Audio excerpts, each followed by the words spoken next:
ఈ దుష్టుడి ప్రేమ, ఈ లోక ప్రేమ ఎలాంటిదంటే మోసకరమైన ప్రేమ. అది మనుషుల్ని మోసం చేసే ప్రేమ. అది యేసయ్య ప్రేమ ఎప్పుడైతే దేవుని ఆత్మ చేత ఎప్పుడైతే నువ్వు నింపబడతావో, పరిశుద్ధాత్మ శక్తితో నువ్వు ఎప్పుడైతే నువ్వు నింపబడతావో, నువ్వు అందరినీ నువ్వు ప్రేమిస్తావు. శత్రువులు కూడా మన దగ్గరికి ఎవరైనా వచ్చారనుకో, మనకి విరోధంగా మాట్లాడిన వారు కూడా వచ్చారనుకో, మనం సహాయం చేస్తాం. యేసయ్య ప్రేమ అలాంటిది.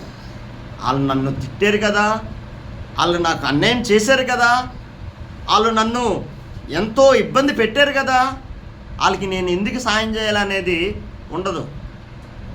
ప్రభు ప్రేమ ఎలాంటిదంటే మనం సహాయం చేయడమే. యేసయ్య మనకి పాఠం నేర్పించాడు. ఈ భూలోకంలో యేసు ప్రభు ఒక మాదిరి నేర్పించాడు.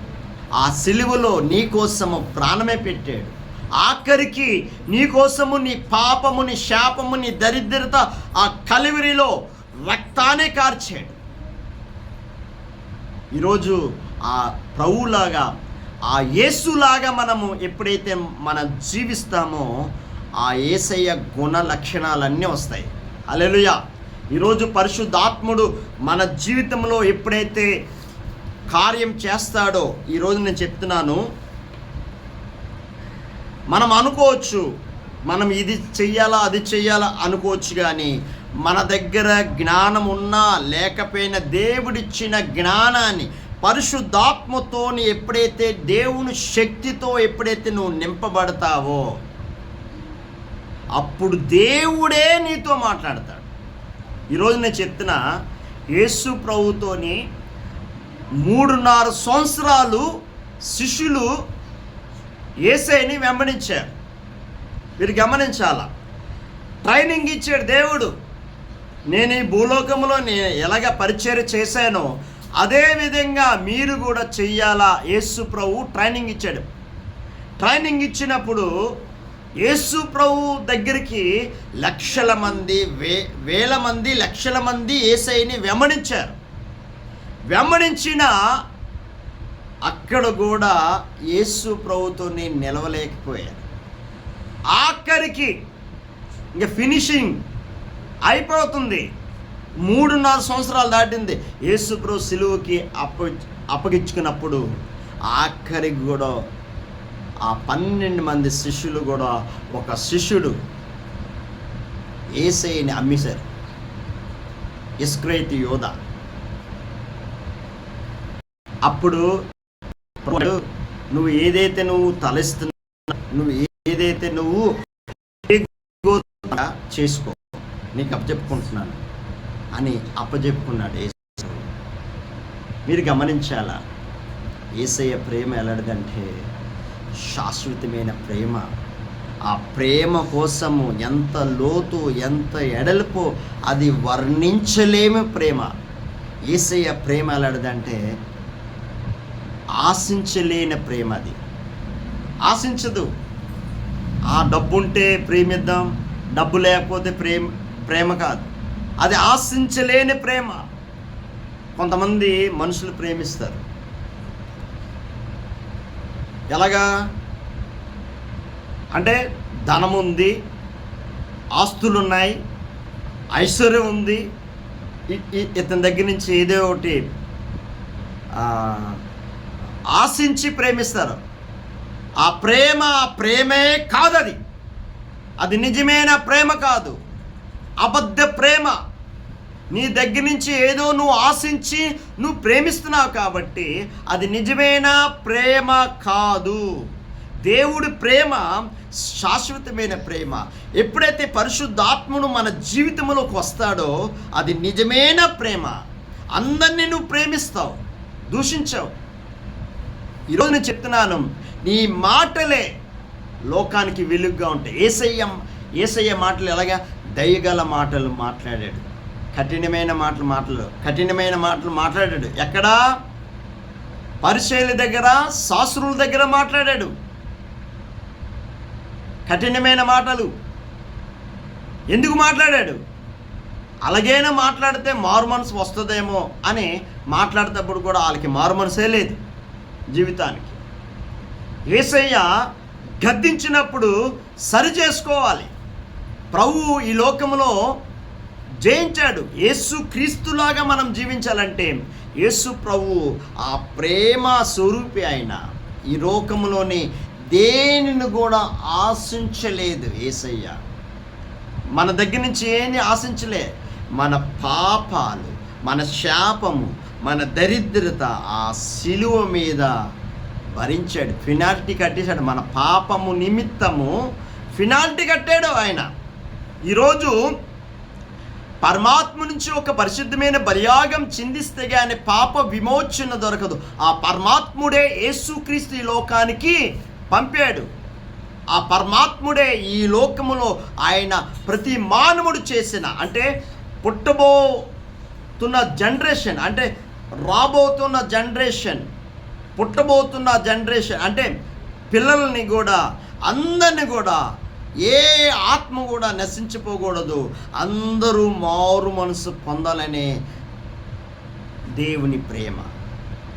దేవుడు ఆజ్ఞాపిస్తున్నాడు. దేవుడు అందరూ మారు మనసు పొందాలని. ఎవడు కూడా నశించిపోకూడదు, ఏ ఆత్మ కూడా నరకానికి వెళ్ళకూడదు. యోహాను సువార్త 3వ అధ్యాయం ఒకసారి చూద్దాం.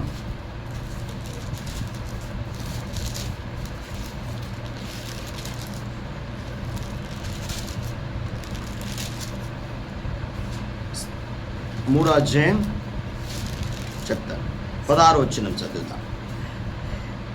దేవుడు లోకమును ఎంతో ప్రేమించెను.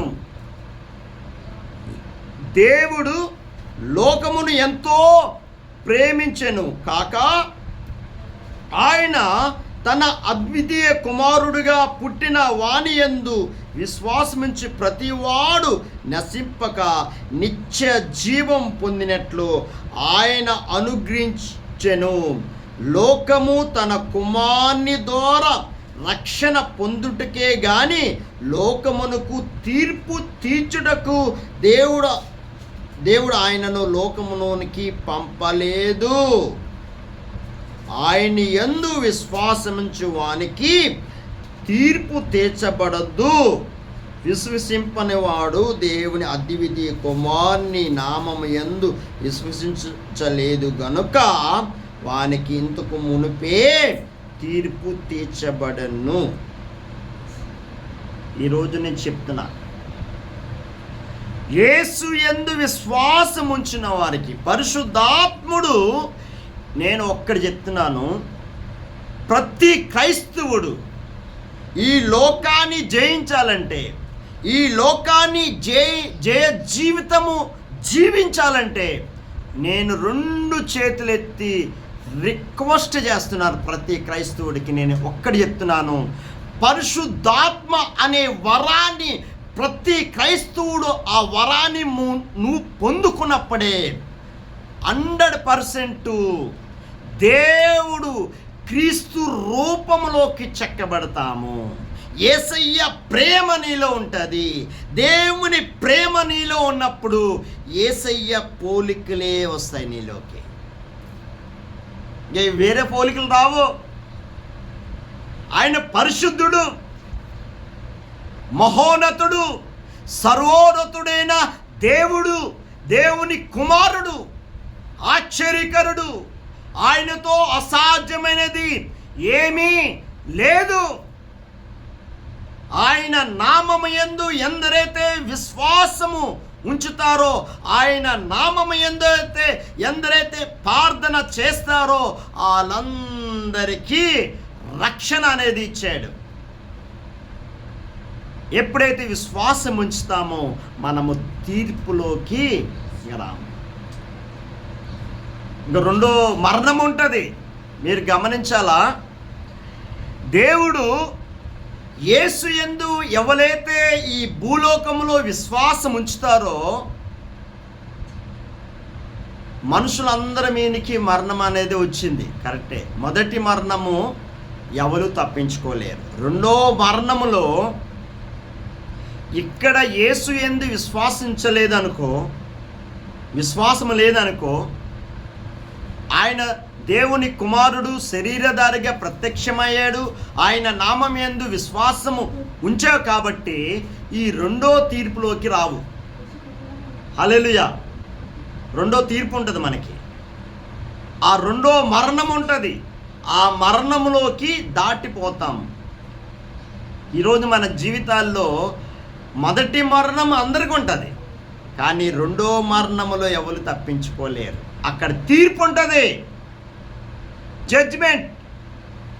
యేసు ప్రభు ఈ లోకానికి తీర్పు ఇవ్వడానికి రాలేదు, పాపుల్ని రక్షించుడికే ఆ పరలోకం విడిచి ఈ లోకానికి దిగొచ్చాడు.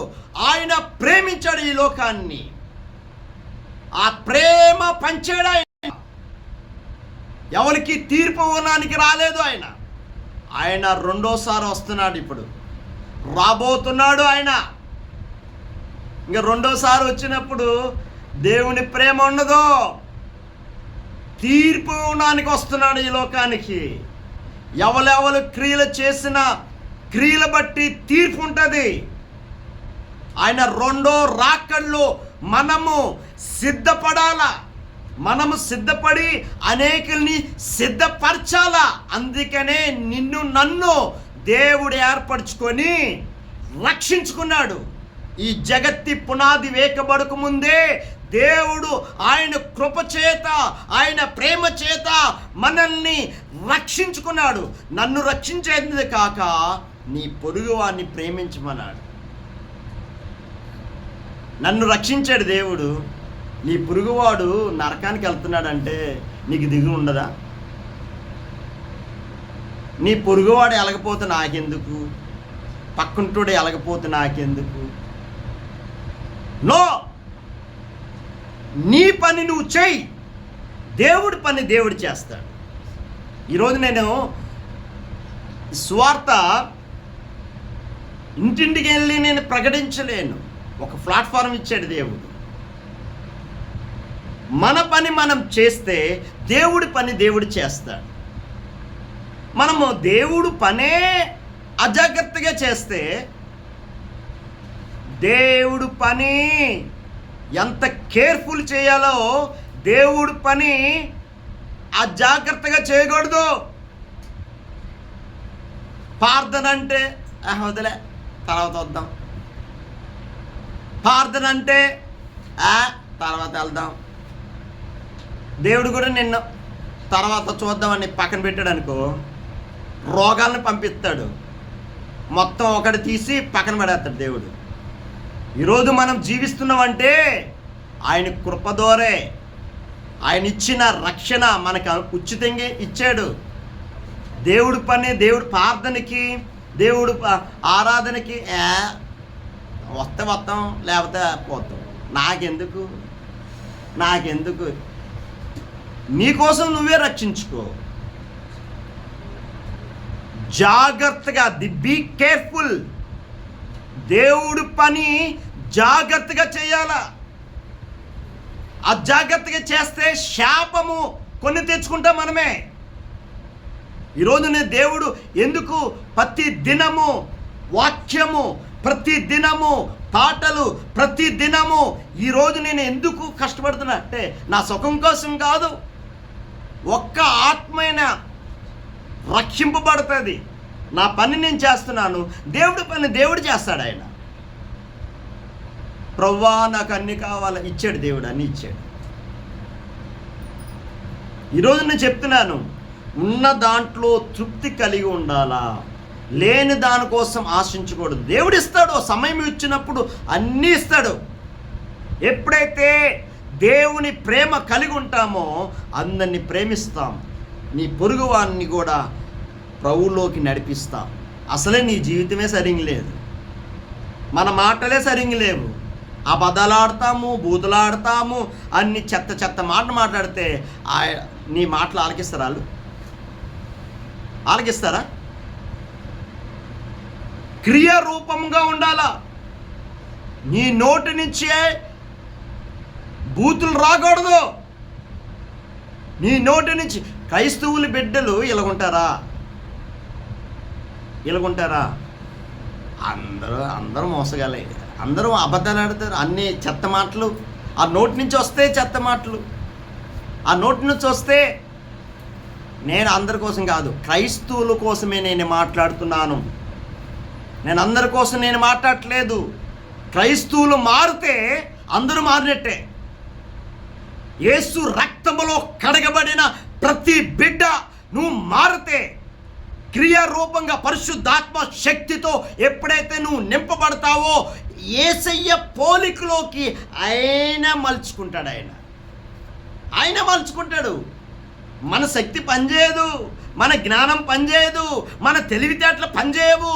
ప్రతి ఒక్కటి ఆయనకి సరెండర్డ్ అయిపోవాలి.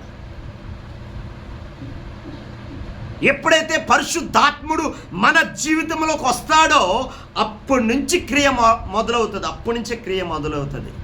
ఎప్పుడు ఆ దేవుని ప్రేమ ఎప్పుడైతే పుడతాదో అప్పుడు నీకు నిద్ర రాదు. పరిశుద్ధాత్ముడు నీలోకి ఎప్పుడైతే ఎంటర్ అవుతాడో నీకు నిద్ర రాదు. ఈరోజు నేను ఒక్కరికైనా సువార్త చేశానా? ఈరోజు ఒక్కరికైనా నేను ప్రభు కోసం చెప్పానా? ఎవరికైనా? నీ క్రియలే, నీ మాటలే, నీ ప్రవక్తనే, నీ నడకే లోకము గమనిస్తుంది. క్రియలు లేని విశ్వాసము మృతమే. ఈరోజు నువ్వు ఎంత స్టేజ్ మీద ఎన్ని మాటలు మాట్లాడినా క్రియ లేదనుకో, నీ మాటలకి వాల్యూ లేదు. క్రియ నేను ఒకటి చెప్తున్నాను, ప్రతి క్రైస్తవుడు యేసు రక్తములో కడగబడిన ప్రతి బిడ్డ దేవుని ప్రేమను కలిగి ఉండాలి. ఒకసారి నేను గమనించాను, ఒకళ్ళ ఇంటికి వెళ్ళారు. ఎన్నో సంవత్సరాల నుంచి వాళ్ళు క్రైస్తవులే. నేను ఒకళ్ళ ఇంటికి వెళ్ళాను. ఆ రోజు ఏదో పని మీద వెళ్ళాను. పరిశుద్ధాత్మ దేవుడు వాళ్ళ ఇంటికి వెళ్ళి ప్రార్థన చేయమన్నాడు. కొట్టాను తలుపు కొట్టాను, కానీ తలుపు తీయట్లే. దేవుడేమో ఇల్లును ప్రార్థన చేయమంటున్నాడు. 2 సార్లు కొట్టాను, 10 సార్లు కొట్టాను, తీయట్లే. బాగుంటైందేమో వచ్చి అక్కడ కూర్చున్నాను. అప్పుడు తలుపు తీస్తున్నాను. టైం ఎంత అవుతుంది? ఉదయం 10 అవుతుంది. పడుకున్నారంట. ఏ సమయంలో ఏ పని చెయ్యాలో తెలియట్లేదు మానవులకి. ఓకే, నేను అంటున్నా, రాత్రి దేవుడు ఎందుకు ఇచ్చాడు? ఒక మానవుడికి నిద్ర 6 గంటలు, మహా అయితే 5 గంటలు ఉంటే మంచి నిద్ర, ఒక 5-6 గంటలు ఉంటే మంచి ఆరోగ్యం ఇస్తాడు దేవుడు. రాత్రిపూట పడుకోవట్లేదు. ఈరోజు మన జీవితాల్లోని ఎందుకు మన జీవితాల్లో మనము దేవుడి దృష్టిలో మనం ఉండట్లేదంటే, కొట్టారు, ప్రార్థన చేశాను, వెళ్ళిపోతున్నా. మాటలు ఎలాగున్నాయంటే ఒక వికారమైన మాటలు, అయ్యా రండి అనే ఒక రెస్పెక్ట్ లేని మాటలు మాట్లాడుతున్నారు. ఆ క్రియలో చూస్తున్నారు లోకము. క్రైస్తవుల బిడ్డలు మనము ప్రేమపూర్వకంగా మాట్లాడాల. ప్రేమ ఎలాగ? దేవుడు దయగల మాటలు మాట్లాడాడు యేసయ్య. అందరితో సమాధానం కలిగి ఉండాలా. ఎవరితో? మన శత్రువులు కూడా మనం ప్రేమించాలా. ఎప్పుడైతే నువ్వు సమాధానం పడతావో, ఎప్పుడైతే ప్రేమతో మాట్లాడతావో, అప్పుడు దేవుడు అనేకుల్ని ఆకర్షిస్తాడు యేసు వైపు. మన మాటలే సరిగ్గా లేవు, మన క్రియలే సరిగ్గా లేవు, మన పద్ధతే సరిగ్గా లేదు, పరిశుద్ధాత్మ అనుభవం లేదు. దేవుని ఆత్మ శక్తితో నువ్వు నింపబడితే ప్రతి క్రైస్తవుడు యేసయ్యే మలుచుకుంటాడు, ఆయనే మలుచుకుంటాడు నిన్ను. నువ్వు సరెండర్ అవ్వట్లేదు. సజీవ యాగముగా మన శరీరాలు, మన ప్రాణాత్మ శరీరాలు ఎప్పుడైతే సజీవ యాగముగా ఎప్పుడైతే సమర్పిస్తామో అప్పుడు ఈ పరిశుద్ధాత్ముడు మన జీవితంలోకి వస్తే అప్పుడు దేవుని ప్రేమ నీలోని పుడుతుంది. పరిశుద్ధాత్ముడు జీవితంలో నీ జీవితంలోకి ఎప్పుడు వస్తాడో అప్పుడు మన శత్రువును కూడా మనం ప్రేమిస్తాము. ఎప్పుడైతే దేవుని ఆత్మ ఎప్పుడైతే నీలో ఉంటుందో మనం విరోధులు ఎవరైతే ఉన్నారో వాళ్ళందరి కోసం మనం ప్రార్థన చేస్తాము. అది దేవుని ప్రేమ. ప్రేమ లేనివాడు వ్యర్థుడే. ఆఖరికి నేను చెప్తున్నా, పౌలు గారు ఒక మాట చెప్తున్నారు, నేను ఇన్ని వరాలు కలిగి ఉన్నాను, నేను ఇంత తలంతులు కలిగి ఉన్నాను, ఇన్ని పెద్ద సేవ చేస్తున్నాను, ఇంత నా పరిచర్య అంత గొప్పది ఏది లేదు, ఇన్ని వరాలు కలిగి ఉన్నాను, 9 వరాలు, అనేక వరాలతో నేను కలిగి ఉన్నాను అన్నాడు. ఆఖరికి ఒక్క స్టేట్మెంట్తో పౌలు గారు చెప్పేశాడు, ప్రేమ లేనివాడు నావాడు కాదన్నాడు దేవుడు. అందుకనే పరిశుద్ధాత్ముడు ఎప్పుడైతే దేవుని ఆత్మ చేతను నింపబడతావో అప్పటి నుంచి దేవుని క్రియ నీలోని మొదలవుతుంది. ఏ క్రియ? దేవుని ప్రేమ. నువ్వు అందరినీ ప్రేమిస్తావు, మన శత్రువులను కూడా ప్రేమిస్తావు, విరోధులు కూడా ప్రేమిస్తాం, మనం అందరితో సమాధానం పడతాం. హల్లెలూయా. ప్రతి ఒక్కరితో సమాధానం పడతాం. ఈరోజు మన జీవితాల్లోని దేవుడు పని జాగ్రత్తగా అజాగ్రత్తగా మనం చేయకూడదు. దేవుడి పని జాగ్రత్తగా, బీ కేర్ఫుల్. చేద్దాములే చూద్దామని అనుకుంటే దేవుడు కూడా నిన్ను పక్కన పెట్టేస్తాడు. అక్కడ దేవుడు ఒకరికి తలాంతు ఇచ్చాడు, ఒకరికి 2 తలాంతులు ఇచ్చాడు, ఒకరికి 5 తలాంతులు ఇచ్చాడు. 5 తలాంతుల్ని 10 తలాంతులుగా చేశాడు. 2 తలాంతుల్ని 4 తలాంతులు చేశాడు. 1 తలాంతం ఇచ్చేవాడు భూమి కింద కప్పి పెట్టాడు. అరే బాబు, నీ వల్ల నాకు ఏ ప్రయోజనం లేదు, నువ్వు అజాగ్రత్తగా చేస్తున్నావు, నీ వల్ల నాకు ఏ ప్రయోజనం లేదు. ఎక్కడ పంపించాడు? ఆ తలాంతులు తీసి వేరేవాడికి ఇచ్చేస్తాడు, నువ్వు నరకానికి పోరా బాబు అన్నాడు దేవుడు. అలాగే దేవుడు పని, దేవుడు నీకు ఇచ్చిన ఈ తలాంతుల్ని దేవుని సేవలో యూజింగ్ చేయాల.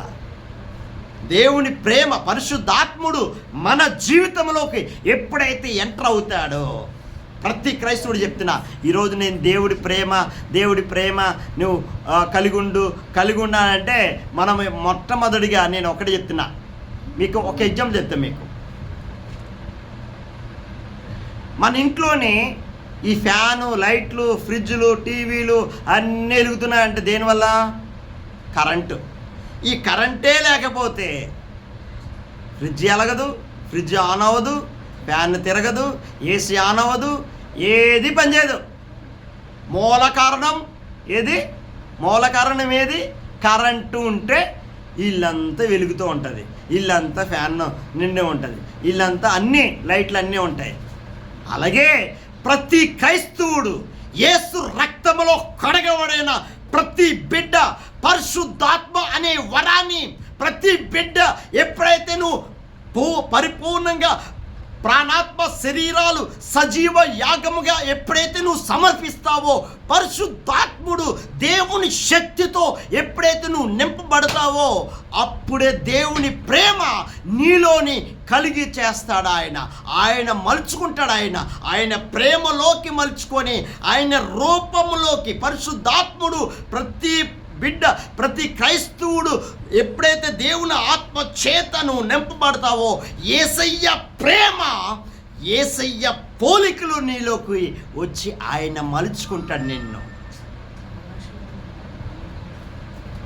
ఆయన మలుచుకొని ఆయన రాజ్యం కొరకు నిన్ను సిద్ధపరిచి అనేకుల్ని నీ ద్వారా సిద్ధపరుస్తాడు. అందుకనే నన్ను ఈ జగత్తి పునాది వేయబడకముందే ఏర్పాటు చేసుకున్నాడు, దేవుడు పిలుచుకున్నాడు. ఆయన ఏర్పాటులో నువ్వు ఉన్నావు, నువ్వు నేను.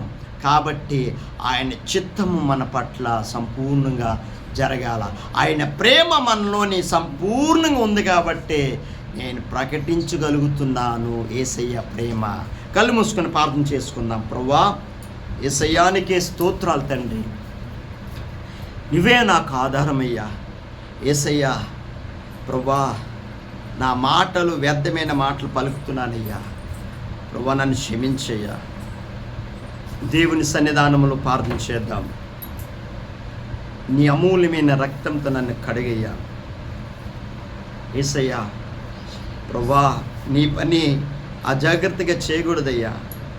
ప్రభువా, బీ కేర్ఫుల్, జాగ్రత్తగా ప్రభువా దేవుని పని జాగ్రత్తగా చేయాలా. ప్రభువా తండ్రి, ఇంతవరకు తెలుసో తెలియకో ఏదైనా తప్పులు చేస్తుంటే నన్ను క్షమించయ్యా. ప్రభువా, నీ ఆత్మతో నన్ను నింపు ప్రభువా, నీ పరిశుద్ధాత్మ శక్తితో నింపు ప్రభువా.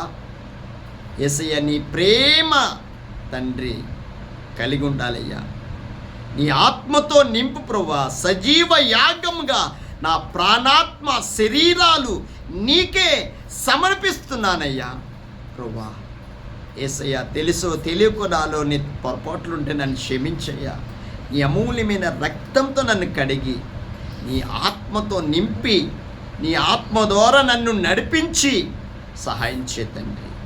సంఘానికి వచ్చిన ప్రతి బిడ్డ మీద నీ పరిశుద్ధాత్మ శక్తితో నింపి, రాలేని బిడ్డలు కూడా తండ్రి నీ ఆత్మతో నింపి ప్రభువా యేసయ్యా, నీ ప్రేమ కలిగి ఉండాలి ప్రభువా. నీ పరిశుద్ధాత్మ ప్రతి బిడ్డ మీద నీ పరిశుద్ధాత్మ శక్తితో నింపి నీ ఆత్మ ద్వారా నన్ను నడిపించి నన్ను సంఘాన్ని ప్రభువా నడిపించి సాయం చేతండి. యూట్యూబ్ ద్వారా ఎంతమంది అయితే ప్రభువా ఈ వాక్యాన్ని ఆలకిస్తున్నారో వాళ్ళందరి జీవితాలు ప్రభువా ప్రతి బిడ్డ మీద నీ పరిశుద్ధాత్మ శక్తితో నింపి నీ ఆత్మ ద్వారా నడిపించి సహాయం చేతండి. ఏ అక్కలతో ఉన్నారో ప్రభు, అప్పులతో ఉన్నారో అప్పులన్నీ నువ్వు తీర్చయ్యా తండ్రి. ఏ రోగంతో ఉన్నారో నీ గాయాల బదులు సంపూర్ణ స్వస్థత అనుగ్రహించి సంపూర్ణ ఆరోగ్యం దయచే తండ్రి. దీర్ఘాయుసు దయచే ప్రభు. సంఘానికి వచ్చిన ప్రతి బిడ్డ ఏ అక్కలతో వచ్చారో ఏ బాధతో వచ్చారో ప్రభు, ఆ బాధలన్నీ తొలగించి యేసు నామములో ప్రతి అక్కలను తీర్చినందుకు స్తోత్రం. ప్రతి రోగాన్ని ప్రతి విధమైన చీకటి దురాత్మ శక్తులతో పీడింపబడుచున్న ప్రతి బిడ్డని విడిచిపో. నజరేడైన యేసు నామములో నీ తండ్రి విడిచిపో. ప్రతి బిడ్డని విడిచిపో. ప్రతి చీకటి శక్తులు నజరేడైన యేసు నామములో ఆజ్ఞాపిస్తున్నా, విడిచిపో. నజరేడైన యేసు నామములో ఆజ్ఞాపిస్తున్నా తండ్రి.